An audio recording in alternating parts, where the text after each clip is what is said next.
So hi guys, welcome to my channel Mahi vibes. So basically ఈ ఛానల్లో మనం చాలా వరకు ఫిట్నెస్ గురించి డిస్కస్ చేద్దాం, బాడీ ట్రాన్స్ఫర్మేషన్ గురించి డిస్కస్ చేద్దాం, and how to build body, what are the tips for building body, ఇవన్నీ చాలా వరకు మనం డిస్కస్ చేద్దాం. సో బేసికల్లీ బాడీ బిల్డింగ్ చేయాలంటే మనకు చాలా వరకు చాలా చాలా ఛాలెంజెస్ ఉంటాయి, చాలా వరకు డిఫికల్టీస్ ఉంటాయి, చాలా వరకు మోటివేషన్ కావాలి.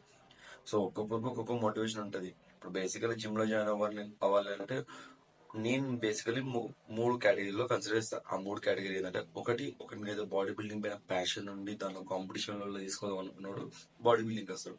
లేదా పని పాట లేకుండా ఏం పని లేకుండా జస్ట్ నార్మలీ ఫిట్నెస్ మెయింటైన్ చేద్దాం అనుకున్నాడు, బాడీ బిల్డింగ్ వస్తాడు. మూడవది నాకు తెలిసిన నా ఎక్స్పీరియన్స్ ప్రకారం మోస్ట్లీ పీపుల్ లోలో ఉన్నప్పుడు, అంటే లైక్ వాళ్ళకి ఏదైనా ఫ్యామిలీ ప్రాబ్లమ్స్ ఉన్నప్పుడు, లేదా వాళ్ళకి ఏదైనా వర్క్ స్ట్రెస్ ఉన్నప్పుడు, లేదా వాళ్ళకి ఏదైనా బ్రేకప్ స్ట్రెస్ ఉన్నప్పుడు జిమ్ లో జాయిన్ అవుతాం అనుకుంటారు. అండ్ అందులో ఒక ఆప్షన్ నాది. I recently got programme.